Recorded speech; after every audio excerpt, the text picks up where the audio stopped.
मेरा पहला निवेश दुर्भाग्यपूर्ण था और उसमें मेरी सारी बचत डूब गई थी। वह कहानी मैं आपको बाद में बताऊंगा। मैंने अपना पहला लाभकारी निवेश तब किया जब मैंने ढाल बनाने वाले अग्गर को कर्ज दिया। वह ढाल बनाने के लिए हर साल समुद्र पार से बहुत सारा कांसा खरीदता था।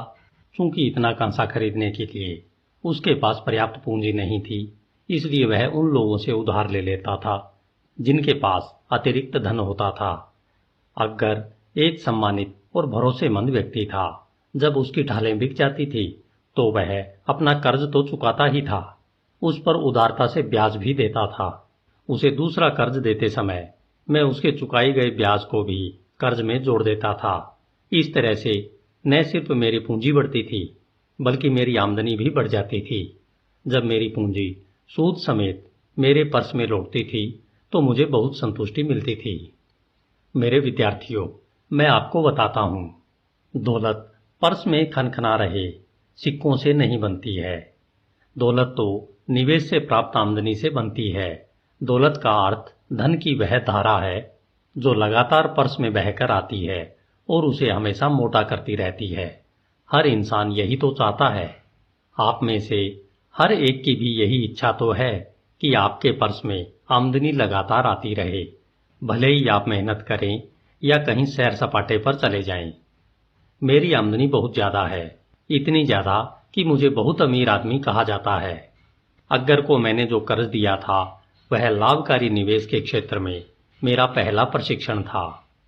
इस अनुभव से मुझे जो ज्ञान हासिल हुआ वह मेरे बहुत काम आया। मेरी जमा पूंजी बढ़ने पर मैंने दूसरों को भी कर्ज दिया और लगातार निवेश करता रहा। पहले तो कुछ जगहों से और बाद में बहुत सी जगहों से मेरे पर्स में धन की सुनहरी धाराएं बहकर आने लगी, जिनका मैं अपनी सूझबूझ से मनचाहा प्रयोग कर सकता था। देखिए, अपनी छोटी सी आमदनी से मैंने सुनहरे सेवकों की सेना तैयार कर ली, जिनमें से हर सिक्का या सैनिक मेरे लिए काम करता था और धन कमाता था। उन्हीं की तरह उनकी संतानें भी मेरे लिए काम करती थी और फिर उनकी संतानें, जब तक कि उनके संयुक्त प्रयासों से मुझे काफी आमदनी नहीं होने लगी। जब आमदनी अच्छी हो तो धन तेजी से बढ़ता है, जैसा आप इस उदाहरण में देखेंगे। एक किसान ने अपने पहले पुत्र के जन्म के समय एक साहूकार के पास चांदी के 10 सिक्के ब्याज पर जमा करा दिए। उसने साहूकार से कहा कि जब उसका पुत्र 20 साल का हो जाए तो वह मूलधन को सूद सहित वापस लौटा दे। साहूकार हर 4 साल में 25% ब्याज देने के लिए तैयार हो गया। किसान अपने पुत्र के लिए यह धन अलग रख रहा था, इसलिए उसने साहूकार से कहा कि वह ब्याज को भी मूलधन में जोड़ता रहे। जब वह लड़का 20 साल का हुआ तो किसान हर बार फिर साहूकार के पास गया और अपनी जमा की गई राशि के बारे में पूछताछ की। साहूकार ने बताया कि चूंकि उसकी रकम चक्रवृद्धि ब्याज से बढ़ रही थी, इसलिए उसने चांदी के जो 10 सिक्के जमा किए थे वे अब बढ़कर 30.5 सिक्के हो गए हैं। यह सुनकर किसान बहुत खुश हुआ। चूंकि उसके पुत्र को अभी धन की जरूरत नहीं थी, इसलिए उसने वह धन साहूकार के पास ही जमा रहने दिया। जब पुत्र 50 साल का हुआ, इस दौरान उसका पिता इस दुनिया से जा चुका था, तो साहूकार ने हिसाब चुकाते हुए पुत्र को चांदी के 175 सिक्के दिए। इस तरह 50 साल में यह निवेश चक्रवर्ती ब्याज के कारण लगभग 17 गुना बढ़ गया। यह खाली पर्स का तीसरा इलाज है। हर सिक्के से मेहनत करवाते रहें जब तक कि यह और सिक्के पैदा न करे। ठीक उसी तरह जिस तरह मवेशी करते हैं, यह सुनिश्चित करें कि हर सिक्के का निवेश आपको आमदनी देता रहे और धन की धारा लगातार आपके पर्स में बहकर आती रहे। चौथा इलाज, अपनी पूंजी की रक्षा करें। अरकाद ने चौथे दिन अपनी कक्षा से कहा, दुर्भाग्य को चमकता निशाना अच्छा लगता है। इंसान को अपने पर्स में रखे धन की दृढ़ता से रक्षा करनी चाहिए। अगर वह ऐसा नहीं करेगा तो धन उसके पास से चला जाएगा। इसलिए समझदारी इसी में है कि पहले वह छोटी रकम को सुरक्षित रखना सीखें, तभी देवताओं को यह विश्वास होगा कि हम बड़ी रकम को सुरक्षित रख पाएंगे। जिसके भी पास धन होता है उसके सामने बहुत से प्रलोभन आते हैं। उसे कई ऐसे अवसर ललचाते हैं जब उसे लगता है कि वह बहुत अच्छी योजनाओं में निवेश करके बहुत लाभ कमा सकता है। अक्सर उसके मित्र और रिश्तेदार ऐसे निवेशों में उत्साह से प्रवेश करते हैं और उसे भी ऐसा ही करने के लिए प्रेरित करते हैं। निवेश का पहला दमदार नियम है आपके मूलधन की सुरक्षा। अगर मूलधन के चले जाने का खतरा हो तो क्या ज्यादा कमाई के लालच में पड़ना समझदारी है? मुझे इसमें जरा भी समझदारी नजर नहीं आती है। अगर आप इतना बड़ा जोखिम उठाते हैं तो इसकी सजा यह होगी कि शायद आप अपना मूलधन भी गंवा दें। अपनी जमा पूंजी का निवेश करने से पहले सावधानी से जांच पड़ताल करें। पहले पूरी तरह आश्वस्त हो जाएं कि आपकी पूंजी सुरक्षित लौट आएगी। फटाफट अमीर बनने की हवाई इच्छाओं से गलत दिशा में न चले जाएं। किसी व्यक्ति को कर्ज देने से पहले आपको यह सुनिश्चित कर लेना चाहिए कि उसमें कर्ज चुकाने की सामर्थ्य है। यह भी देख लें कि कर्ज चुकाने के बारे में उसकी प्रतिष्ठा कैसी है, ताकि कहीं अनजाने में आप उसे अपनी मेहनत की कमाई तोहफे में न दे रहे हों। किसी भी क्षेत्र में निवेश करने से पहले अपने मूलधन पर मंडराने वाले खतरों के बारे में जान लें। मेरा पहला निवेश दोषपूर्ण और दुखद था। 1 साल तक मैंने मेहनत से जो पैसा बचाया था उसे मैंने अजमर नामक ईंट बनाने वाले को दे दिया था, जो दूर देशों की यात्रा पर जा रहा था। वह इस बात के लिए तैयार हो गया कि वह टायर से मेरे लिए फिनिशियंस के दुर्लभ रत्न खरीद लाएगा। हमारी योजना यह थी कि हम उन रत्नों को ज्यादा दामों पर बेचकर मुनाफे को आपस में बांट लेंगे। फिनिशियन बदमाश थे और उन्होंने अजमर को रत्नों के बजाय कांच के टुकड़े पकड़ा दिए। मेरी पूरी जमा पूंजी चली गई थी। आज मेरे पास इतना ज्ञान आ चुका है कि मैं तत्काल समझ लूंगा कि रत्न खरीदने के लिए ईंट बनाने वाले पर भरोसा करना मूर्खता है। मैं अपने अनुभवों की समझदारी से आपको यह सलाह देना चाहता हूं, अति आत्मविश्वास में आकर अपनी पूंजी का ऐसी जगह पर निवेश न करें जहां उसके डूबने का खतरा हो। बेहतर यह है कि आप धन के प्रबंधन में अनुभवी लोगों की समझदारी भरी सलाह लें। इस तरह की सलाह मांगने पर मुफ्त मिल जाती है। हो सकता है यह सलाह उतनी ही मूल्यवान साबित हो जितनी रकम का आप निवेश करने जा रहे हैं। सच तो यह है कि अगर यह सलाह आपकी पूंजी को डूबने से बचाती है तो यह आपकी पूंजी जितनी ही मूल्यवान होती है। यह खाली पर्स का चौथा इलाज है। यह इलाज बहुत महत्वपूर्ण है क्योंकि पर्स के भर जाने के बाद यह उसे खाली होने से बचाता है। अपनी जमा पूंजी को नुकसान से बचाएं। सिर्फ वहीं निवेश करें जहां आपका मूलधन सुरक्षित रहे, जहां आप जब चाहें उसे दोबारा वापस पा सकें और जहां आपको उचित ब्याज लगातार मिलता रहे। बुद्धिमान लोगों से सलाह लें। धन के लाभकारी प्रबंधन में अनुभवी लोगों से सलाह लें। असुरक्षित निवेशों से अपने धन की बुद्धिमत्तापूर्वक रक्षा करें। 5वां इलाज, अपने घर को लाभकारी निवेश बनाएं। अरकाद ने अपनी कक्षा को 5वां सबक सिखाते हुए कहा, इंसान अपनी कमाई का 10वां हिस्सा इसलिए अलग रखता है ताकि वह भविष्य में जीवन का आनंद ले सके। बहरहाल, अगर वह अपनी आमदनी के बचे हुए 9 हिस्सों में से कुछ बचा सके और उसका लाभकारी निवेश कर सके तो उसका खजाना ज्यादा तेजी से बढ़ेगा। बेबीलोन के बहुत से लोग अपने परिवारों के साथ किराए के मकानों में रहते हैं।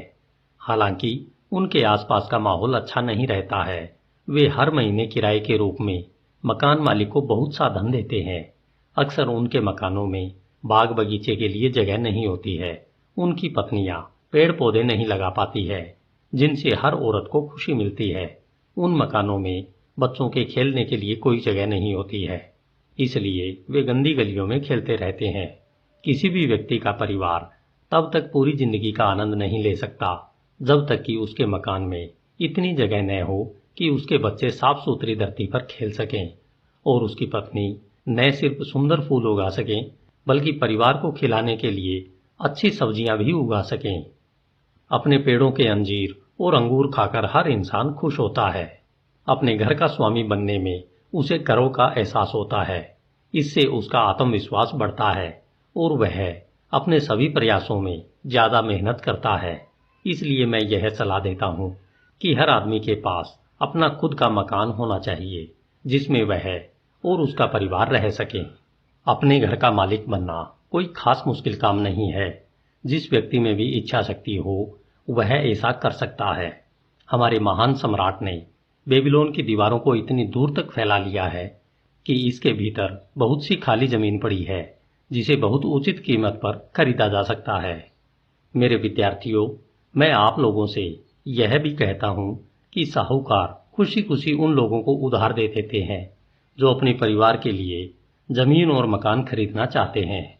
इस नेक काम के लिए आपको रकम आसानी से उधार मिल जाएगी। आप ईंट बनाने वाले और मकान बनाने वाले को पैसे देने के लिए उधार ले सकते हैं, बशर्ते आप अपनी तरफ से भी थोड़ी सी जमा पूंजी लगाएं और यह विश्वास दिला दें कि आप कर्ज चुका सकते हैं। तब आपको सच्ची खुशी का एहसास होगा, क्योंकि आप एक बहुत मूल्यवान जायदाद के स्वामी बन जाएंगे और उस पर आपका इकलौता खर्च यह होगा कि आपको सम्राट को टैक्स देना होगा। इसके अलावा आपकी पत्नी आपके कपड़े धोने के लिए ज्यादा बार नदी तक जाएंगी ताकि हर बार लौटते समय वह पौधों में डालने के लिए एक मशक पानी ले सके। इस तरह गृहस्वामी बनने वाले व्यक्ति को बहुत से लाभ होते हैं। इससे उसका खर्च भी बहुत कम हो जाता है। इससे उसकी आमदनी का अधिक हिस्सा उसकी इच्छाओं की संतुष्टि तथा आनंद के लिए उपलब्ध होता है। यह खाली पर्स का 5वां इलाज है। अपने घर के मालिक बने। 6वां इलाज, भावी आमदनी सुनिश्चित करें। अरकाद ने अपनी कक्षा को 6वें दिन संबोधित करते हुए कहा, हर व्यक्ति की जिंदगी बचपन से बुढ़ापे की तरफ चलती है। यह जिंदगी का मार्ग है और इस पर हर एक को चलना पड़ता है जब तक कि देवता उसे असमय ही अपने पास न बुला लें। इसलिए मैं आपसे कहता हूं कि इंसान को अपने भविष्य या बुढ़ापे के लिए उचित आमदनी की व्यवस्था कर लेना चाहिए। इसके अलावा उसे इस बात की भी व्यवस्था कर लेना चाहिए कि अगर वह इस दुनिया में न रहे तो भी उसके परिवार को सहारा तथा आराम मिलता रहे। आज का सबक आपको सिखाएगा कि बुढ़ापे में भी आपका पर्स कैसे भरा रह सकता है। धन के नियमों के ज्ञान से जो व्यक्ति धन इकट्ठा कर लेता है उसे अपने भविष्य के बारे में विचार करना चाहिए। उसे कुछ ऐसे निवेशों की योजना बनाना चाहिए जो कई साल तक सुरक्षित रूप से बढ़ते रहें और जरूरत के समय काम आए, जिसकी उसने समझदारी से पहले ही कल्पना कर ली थी। इंसान कई तरीकों से अपने भविष्य के लिए धन को सुरक्षित रख सकता है। वह अपने खजाने को किसी गुप्त जगह पर जमीन में गाड़ सकता है, परंतु चाहे खजाने को कितनी भी चतुराई से छुपाया गया हो, अंत में चोर उसे लूट कर ले जाएंगे। इस वजह से मैं इस योजना की सलाह नहीं देता हूँ। भविष्य के लिए धन सुरक्षित रखने के उद्देश्य से इंसान घर या जमीन खरीद सकता है। अगर समझदारी से घर या जमीन को चुना जाए ताकि भविष्य में भी उसकी उपयोगिता तथा मूल्य में वृद्धि हो, तो ऐसा करना लाभकारी है।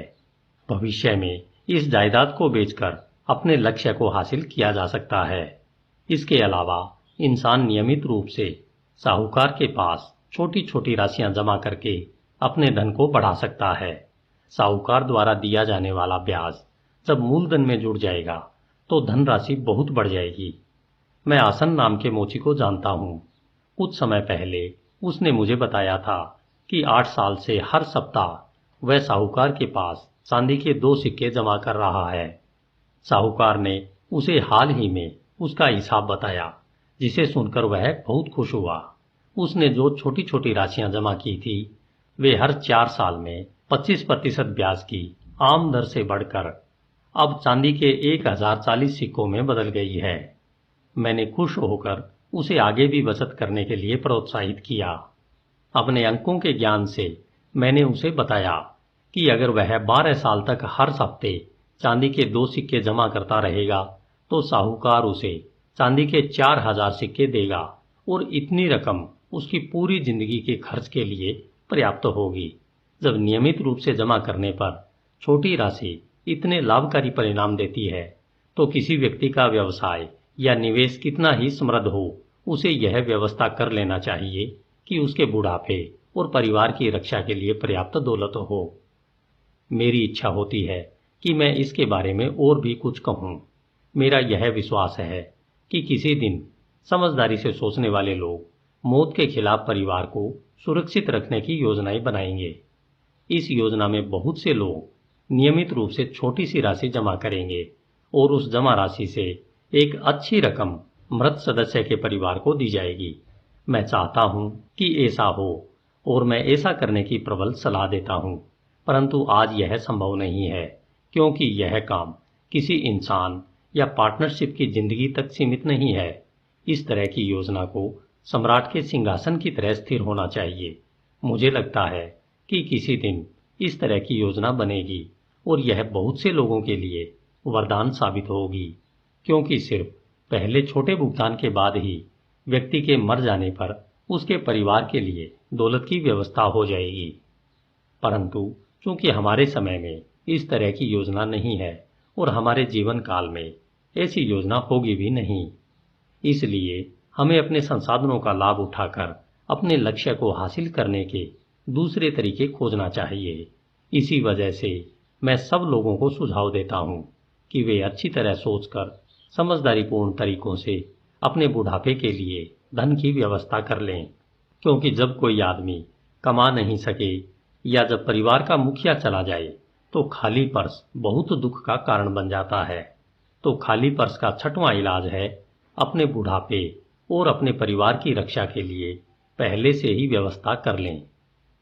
सातवां इलाज, अपनी आमदनी की क्षमता बढ़ाएं।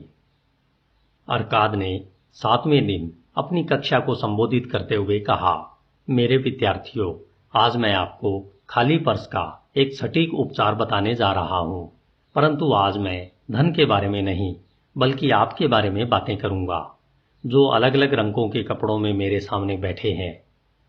मैं इंसान के दिमाग और जिंदगी की उन चीजों के बारे में बातें करूंगा जो उसकी सफलता के समर्थन या विरोध में काम करती है। कुछ समय पहले एक युवक मेरे पास उधार मांगने आया। जब मैंने उससे पूछा कि उसे इसकी जरूरत क्यों पड़ी, तो उसने जवाब दिया कि उसके खर्च उसकी आमदनी से ज्यादा है। इस पर मैंने उससे कहा कि ऐसी स्थिति में कोई भी साहूकार उसे कर्ज नहीं देगा जब तक कि उसके पास अतिरिक्त धन कमाने की क्षमता न हो जिससे वह अपना कर्ज चुका सके। मैंने उससे कहा, तुम्हें अपनी आमदनी बढ़ाना चाहिए। कमाने की अपनी क्षमता को बढ़ाने के लिए तुमने क्या किया है? युवक ने कहा, मैंने वह सब किया है जो मैं कर सकता हूं। 2 महीनों में 6 बार मैंने अपने मालिक के पास जाकर अपनी तनख्वाह बढ़ाने का आग्रह किया, परंतु मुझे सफलता नहीं मिली। कोई भी व्यक्ति इससे ज्यादा बार यह अनुरोध नहीं कर सकता।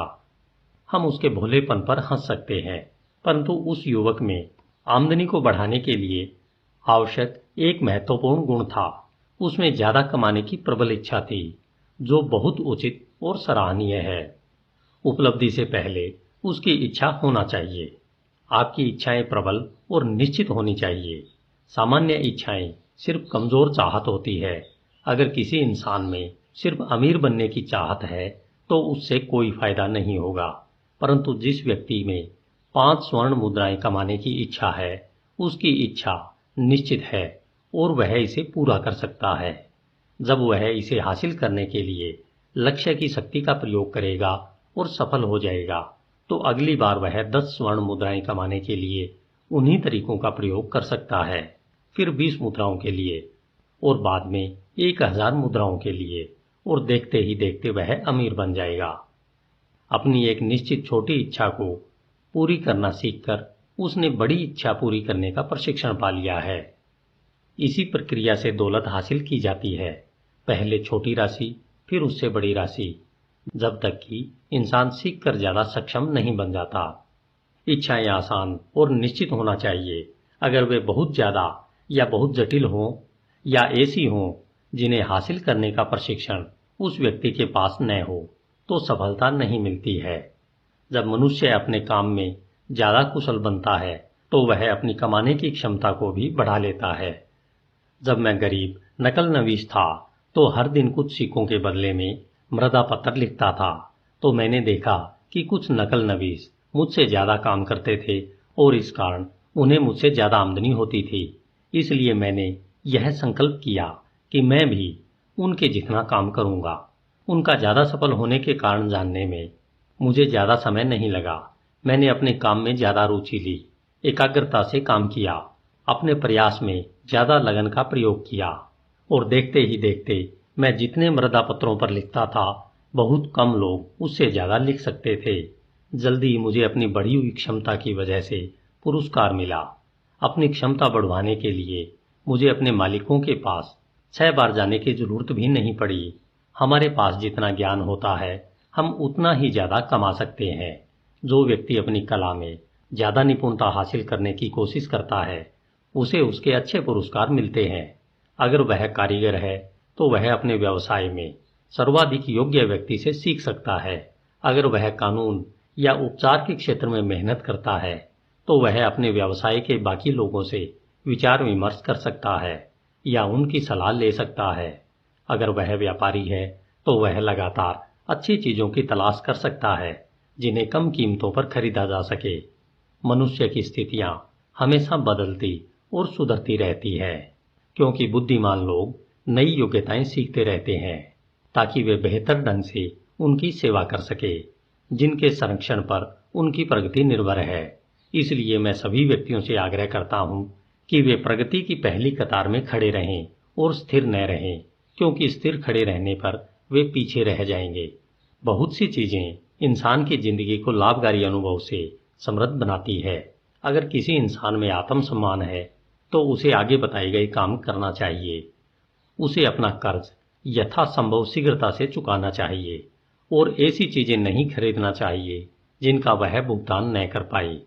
उसे अपने परिवार की अच्छी देखभाल करना चाहिए ताकि वे उसके बारे में अच्छे विचार रखें और अच्छी बातें कहें। उसे अपनी वसीयत कर देना चाहिए ताकि जब देवता उसे अपने पास बुला लें तो उसकी जायदाद का उचित और गरिमापूर्ण बंटवारा हो सके।